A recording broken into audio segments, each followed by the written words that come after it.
All right, so the Browns do not want to give me a break from reading legal paraphernalia at all. They want to just stack it all on top of me. I feel like a paralegal.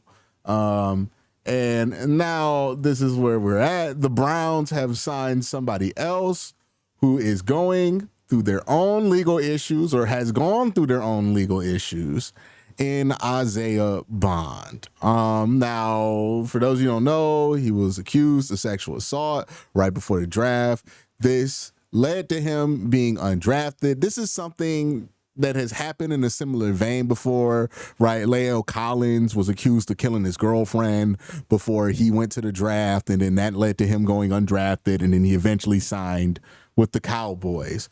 This is a situation that I don't know the level of similarity. I'm not super familiar with Isaiah Bond's case here. We talked about in the video with Judkins before, right? Just because the grand jury does not vote to indict does not necessarily mean that they think that the guy is 100% innocent. I would have to do more research on this case to really have an opinion on that. But yeah, Isaiah Bond, who is just got cleared from, well, not cleared. Let me be very clear on here. Just did not get charged by the grand jury, right? So he's not going to face any legal precautions. Still could face precautions from the NFL itself. Same as Quincy Judkins has announced that he has signed, or at least intends to sign, with the Cleveland Browns through his agent. And I'm gonna just tell you this right now. The amount of time between finding out that Isaiah Bond's not going to get charged with a criminal case and when this release got dropped was comically small. It was a tiny amount of time. The Browns clearly had huge interest in Isaiah Bond. This isn't somebody they're just going to give a chance to try out, right? This is somebody that they feel like is a extra pick of value for them. And I always say this with Andrew Berry. He will never say no to value. This man will not ever, once in his life, say no to what looks like a good deal, for better or worse, right? Brings in Shador Sanders. Why did he do that? Because he saw excellent value. Same reasoning behind why he's like, yeah, I'll bring in Isaiah Bond, right? He's never, ever, ever gonna say no to value. He does not value PR over getting value. And that's a very cynical bottom line approach to doing this. It has to be successful in order for you to do it long term. And we'll see if that success happens for Andrew Berry. But this is just another example of Andrew Berry doing what Andrew Berry does.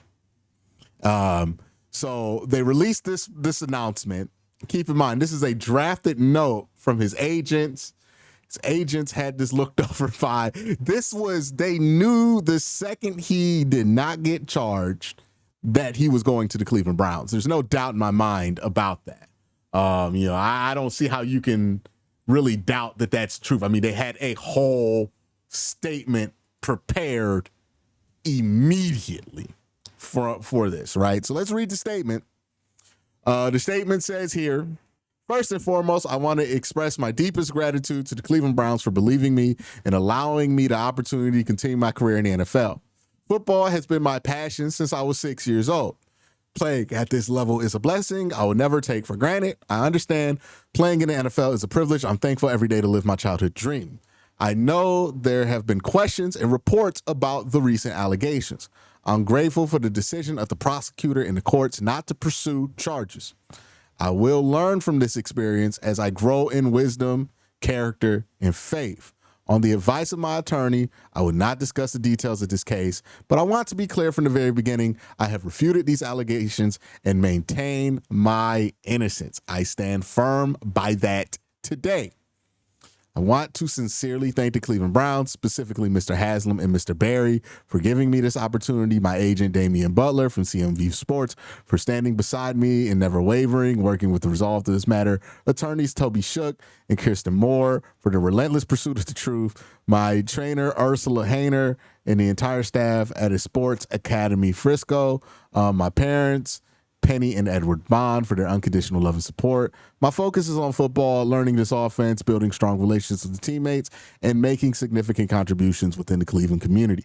I'm determined to prove to the Browns organization, everyone who believes in me, for putting their trust in me. Thank you. Now, I want to be fair here, right? Because I don't really know the details of this case. I was not really looking into it. I did not have Isaiah Bond on my radar. So I don't know if the specific details of his case are sketchy or are not sketchy, right? I've heard the basic summary of it was that there was a consensual, I'm trying to keep this PG.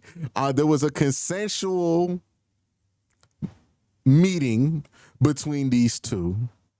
And at some point, one of the parties decided during the meeting that they no longer consented to what was going on, which does happen, right?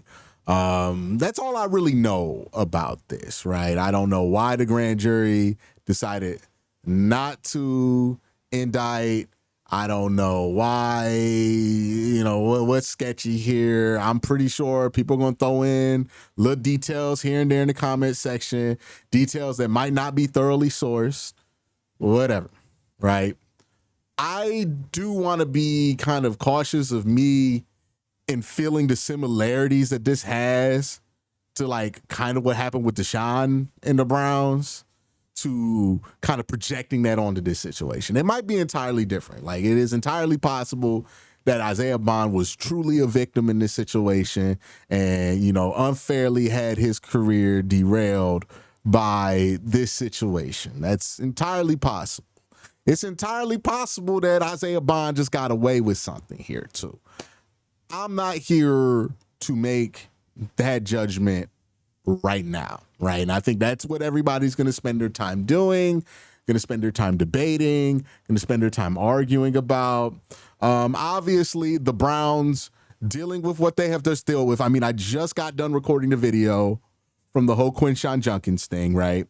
I also had to do all the Deshaun Watson stuff, Devin Bush. The Browns have dealt with a lot over the last year, a couple of years. I think the only team that has dealt with it more is, ironically enough, the Kansas City Chiefs. Like, if you look at Andy Reid's team, they got all kind of character issues that pop up with Andy Reid teams. That's kind of his philosophy as well. It should be no surprise that Andrew Berry comes from Philadelphia, so does Andy Reid. There's a connection there that where this philosophy kind of comes from, right? So this is clearly part of what the Browns are willing to do. They will sacrifice PR for what they feel like is value, right? I don't know what truly happened with him and this young lady behind closed doors. I'm not going to make a judgment there, but there are a lot of people who are going to feel very strongly and very upset. And I think that's reasonable to not give the Browns the benefit of the doubt in this situation. They certainly have not earned the benefit of the doubt. I think JP said the Browns are never beating the charges. That's true. They're not beating the charges. They're always, it's just going to be something they're going to have to deal with. And they have added to that reputation today. We'll see, again, hopefully Isaiah Bond gets out this situation and he becomes a model member of society and never does harm to anybody, for the rest of his life. And hopefully he didn't do harm in this situation, right? We'll see. We'll see what happens here. So that's kind of the social element of it, how people feel about it, why people would be upset about this, why people wouldn't be.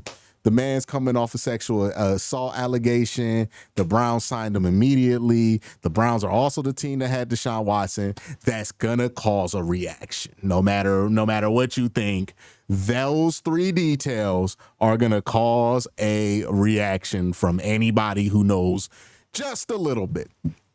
And that's kind of fair, right? The Browns have earned that reaction from people.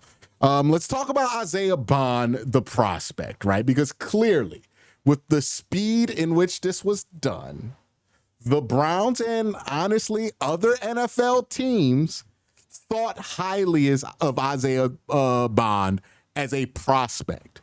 This is somebody who, at different points of the college football season, was seen as, a first-round wide receiver. By the time we got to the draft, it felt like his stock was sitting around second or third round. But either way, this was a day one or day two prospect at wide receiver for most of the process, for most people that were looking at this. So, again, I don't think it was just the Browns. I don't think you get to make a decision this quickly if you're Isaiah Bond about what team you're going to sign with, if there are a lot of teams that are knocking on your door, right? So don't just think it's just the Cleveland Browns here, right? And I like to make that point. If you are unhappy with how the NFL handles people who have been accused in these situations, ultimately, your anger has to be pointed towards, one, the justice system, and two, the NFL itself, right? Because this does not just happen for one team. Baltimore, it happens. Every team it happens with. That's not to say you could just point fingers endlessly and absolve the team that you love of any kind of blame or guilt in a situation where it's more egregious or less egregious.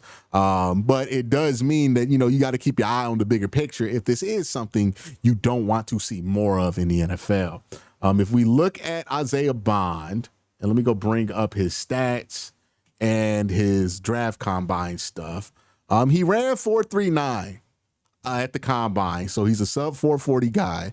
10-yard split of 1.51, athleticism score of 77th, was the 20th ranked wide receiver in athleticism. Total score, he ranked about 70 or 16th of all wide receivers according to NFL Next Gen Stats. So take that with what you may. Lance Zierlein compared him to Jalen Waddle.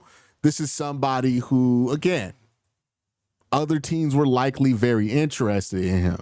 Now, the big thing with Isaiah Bond and why I think his draft stock was sinking even before these allegations popped up was because of the lack of production that he had at college, and also when you look at his film, he just wasn't as polished skill set wise as somebody his size needs to be, or you would want to be a day one pick, right?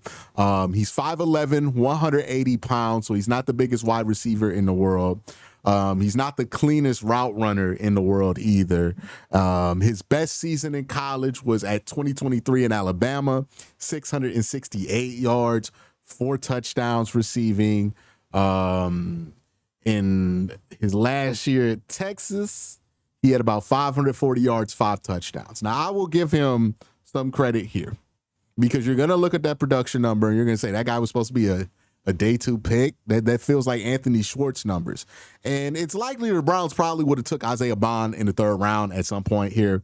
But it's worth noting that in 2023 at Alabama, he was dealing with Jalen Milroe, a run-first quarterback, especially at that point of his career. It's also worth noting that Isaiah Bond did play under Tommy Rees, who's the current offensive coordinator for the Cleveland Browns. And then in 2024 at Texas, Quinn Ewers. If you've watched this channel, you watch my coverage of the draft, I thought Quinn Ewers was one of the worst main starting quarterbacks for a power conference team in college football. I think he's a pretty pathetic quarterback. Well, I don't want to say pathetic. That's mean. He's a pretty bad quarterback. So he did not deal with the best quarterback playing college, right? Especially for somebody whose skill set leans more towards an offense that leans on timing routes and everything else like that. As far as the Browns and how I think the Browns see him, look, they went out and they gobbled him up pretty quickly. They've released they've had a statement released on this whole thing. I find it highly unlikely that the Browns just view Isaiah Bond as another guy they can have here. I think this is a priority UDFA / I would look at him as a 4th, 5th round pick, right? Another draft pick, somebody that they're going to try to develop behind the scenes. They've always been on the lookout for these guys who have this speed profile, size profile, and they're going to try to develop him over time. We'll see how successful that is, right? But there's a lot to take in with this story and everything else that you've been dealing with if you've been following the Browns over the last, 24 hours, right? So there's a lot to feel here. Some people are excited because they're very big on Isaiah Bond. Me personally, if you're asking me, I wasn't the biggest Isaiah Bond guy pre-draft. I kind of was in the consensus with him. I thought maybe 3rd round pick here. Then the whole case thing came out, and obviously that was not good for his draft stock. And I do think you have to consider something about that allegation was strong enough for teams to basically not draft him at all. And maybe that had more to do with their evaluation of Isaiah Bond. Maybe that had more to do with the allegation. It's something to consider. I'm not telling you how much to consider it. There's a lot here to take in because he is a talented player. He does run 4.39. And he is somebody the Browns would have likely drafted in day 2 that they're getting as a UDFA. So value-wise, I understand why the Browns were thrilled to do this. There's a whole nother aspect of this that it feels like it's just compounding on top of each other. And the Browns are asking a lot of people in their fan base, but that's kind of just what the situation is, right? They brought in Isaiah Bond. He's going to be on the team. He's going to make the team. What this means for somebody like Deontay Johnson, I don't know. I don't really see these two as doing they do similar things. They're going to have to run a lot of cardio. And I think Deontay did have a pretty bad preseason game, so maybe he's out of here. Maybe they don't feel like he's going to stick here very long. There's a lot to consider here, but the Browns did sign Isaiah Bond. And look, this is not nothing. This is not just some run-of-the-mill guy that they're bringing in. This is somebody that they're going to try to develop over the next couple of years into a serious piece here. And this is somebody who did have some very interesting moments in college. He had that one great play with Jalen Milroe in 2023 at Texas. He had some great moments despite having lackluster quarterback play for 2 of his 3 seasons. So I understand why some people would be high on him from a football standpoint. I also understand why people are low on him. I'm just interested to see what he looks like once he, gets some real time here. And who knows when that's going to be. I mean, he's probably going to sign his contract sometime next week. And then maybe get to camp, sometime later that week. He's got to learn the playbook, get acclimated. He's probably going to be inactive all the way to like November, right? Or maybe earlier. Maybe they're going to make him do fast guy stuff. I don't know what kind of shape he's in. I think all that will be determined once they get eyes on him. But that's it. That's my thoughts. There's going to be no morning video tomorrow because I've uploaded 4 today. So, you're not getting a morning video tomorrow, but you will get videos during the day. Y'all have a great day. Have an even better night. Hold on. Let me wait to make sure nothing drops. I'm going to check Twitter right now just to make sure there is not something else I need to add to this video. A brother wants to log off for the day and be done at work. You know what I mean? They're making me work overtime, and it is not a game day. Let me make sure. Okay. Chris Esterling says the Browns are doing due diligence on Isaiah Bond, but don't have a deal done yet, despite what he posted on social media. So That's another wrinkle to this. They have not signed Isaiah Bond yet. But Isaiah Bond has announced his intention to sign with the Browns, so it's probably going to happen, right? It's probably going to happen. All right. Let me do one more refresh. I'm dead serious, y'all. Okay. I feel like I can log off for today. Y'all have a good one. Let me know what you think in the comment section down below. Peace. Maybe I'm done for today. I don't know.